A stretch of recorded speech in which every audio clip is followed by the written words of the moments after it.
Well, welcome back to Shane's Main Shop. Today I am going to make me a new adjustable taper jig for the table saw. Now I made this one, just a quick one for a project I was doing a week or so ago, and I was just going to toss it out, and I probably still will, but it's set to this one angle, and I have to make a new one or pull it apart every time I want to make any kind of adjustment to it. So I decided it's time to just take some time and put together an adjustable one that I can put the angle whatever I want depending on the length of the leg or whatever I'm doing. So that's what today's video is going to be about. We'll end up cutting this up in the end for firewood.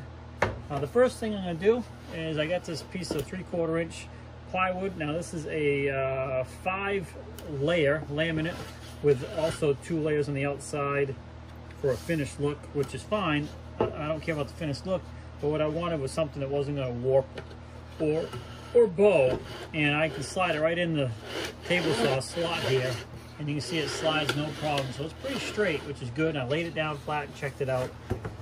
So the first thing I'm going to do is rip it to the proper height, and I want it to the top height of my existing fence here. So that's going to be the width of it, and I'll rip 2 of those pieces right off and then cut them to length, and then I'll start hunting for some hardware that we'll use for hinges at the end and a way to fasten it at the different angles. So we'll show you that as we go, but the first thing I'm going to do is get this thing ripped to the proper width. There we have it. So basically the next thing I need to do is get some hinge that's going to go in here, and that'll create a pivot point like so, and a piece that'll go here. I'm going to put some threaded things down inside here so I can tighten up and loosen, and then a slotted mechanism to allow me to bring it where I want and tighten it up and to keep it at that angle. And of course I got to put a backstop piece here that my leg or whatever would sit against so you're running it through. So originally I was thinking about using these here. These are very handy. They have teeth on the back side, and they're made, you drill into the wood and you would pound these in, and they give you something to lock to, and they're threaded in the middle so you can put a bolt in there and tighten things down.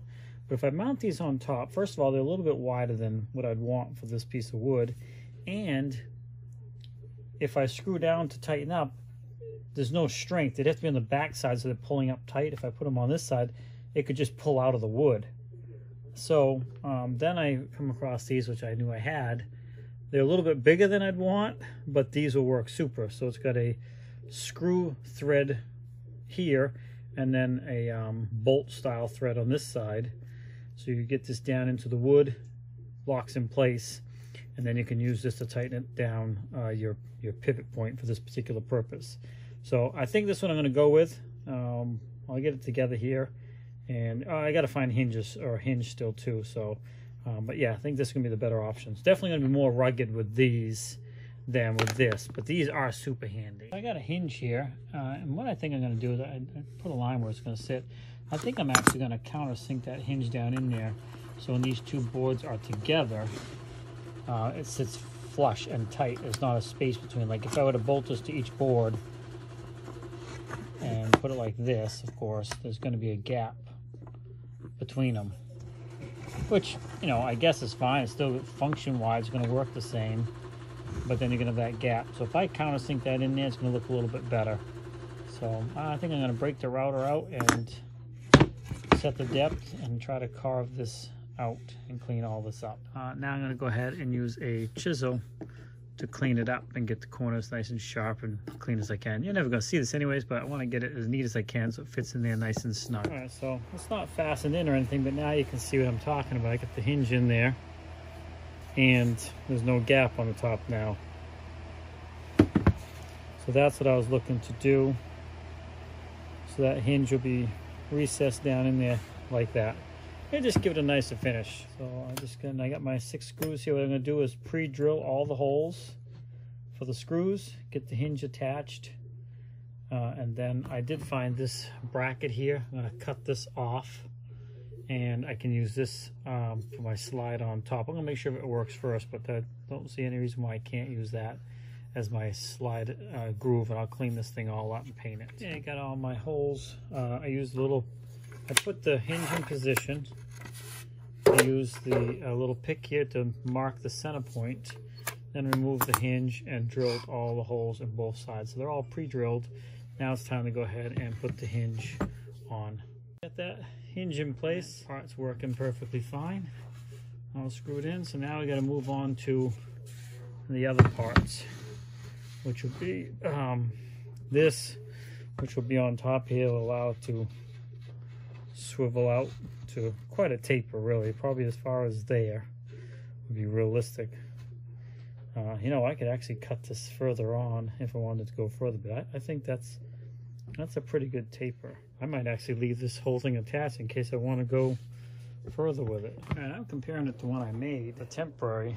That was a temporary one, and you can see I got the two pieces that would go against the fence lined up here, and this is the one I made. Stops here, and this one goes all the way out here. So that's a significant amount more, double the taper, just with that slot that's already available in this thing. And of course, the further I put this up, the more I can get out of it, but then the less strength it has down this end here.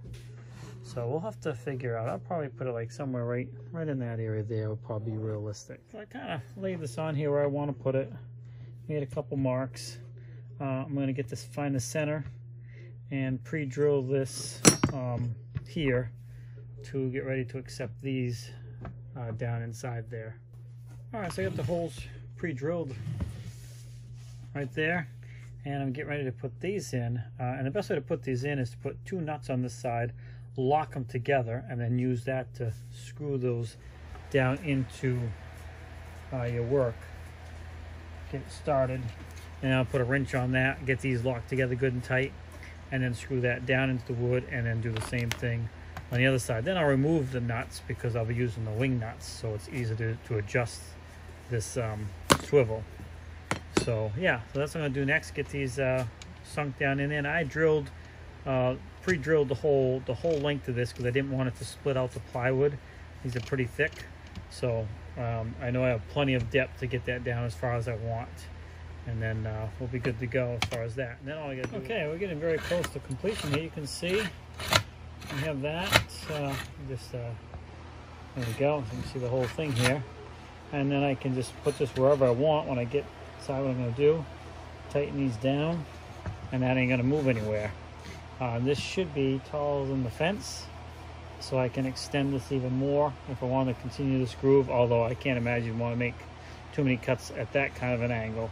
The next thing I'm going to do now is put the block on here that would be the rest for the work. So if you're going to be cutting this at an angle, it would sit against a block here and push it through the saw. So that'll be the next thing we do.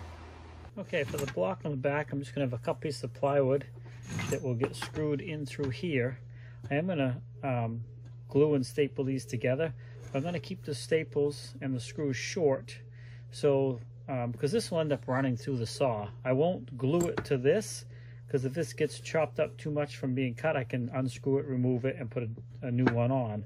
But I will glue these together and staple them in the back here. All right, so I got the back block glued on. I got it glued together and stapled. And again, I kept everything close to this because you won't be tapering much smaller than that, so lessen the chance of getting your saw blade into your staples. And of course, I got 4 screws in the back here that can be removed if this gets all chopped up and I need to put a new one on. But there it is right there. Looks pretty good. And go ahead and put this on, then we'll take it over to the table saw. I did get a couple washers here. Let's sit right on top here. We'll put our wing nuts on, and there you go. Loosen them up and go as wide as that. And that's what we're looking at right there. All right, so we got it over here at the table saw just to see. And you can see this is clearing my fence, which is what we wanted. Here's our old one. Just move this over a little bit. Now we have a repositionable taper jig. I can loosen these up, put it wherever I want it, tighten them up, and we're good to go. I got a little sanding down here, it's catching right there, but that'll be easy enough. I'll fix that real quick. But yeah, what I'm talking about as far as this getting into the blade here, if you're tapering something that's that thick and you want to bring it down, you can see in order to taper it, we're going to be cutting into part of this block, which is perfectly fine. It's a sacrificial piece that we can replace as needed over time. That's why I kept the screws short. I don't think I ever plan on tapering down that small. If I do, well, we'll figure out another plan. But so that's how you can make yourself an adjustable taper jig, so you're not doing something like this every time just to throw it away. Now, this certainly will serve its purpose if you don't plan on ever doing this again. But if you plan on possibly making more tapered legs for different things, then I highly recommend putting something like this together. I made this with all scrap material. I did use decent quality plywood because I wanted a nice flat edge on my fence and a flat edge for my leg to sit in or whatever I'm tapering, cutting. We didn't want a cheap piece. And then this piece of metal is scrap, and I've seen people make this piece out of wood, and you can pick up these bolt/lag bolts from Amazon or wherever else. So yeah, there you have it. Hope you like this video. Please give it a thumbs up. And like I said before, 90-some-odd% of you are not subscribers. So please, if you're watching this video and you haven't subscribed yet, take an extra second and just hit that subscribe button for me. It goes a long way to help me out. And then, of course, if you like the video, give it a thumbs up as well. Leave a comment down in the comment section of what you think. Anything you do different or better. Always like to hear other people's ideas. Other than that, thanks for swinging by Shane's Main Shop. Have a great day, and we'll see you in the next video.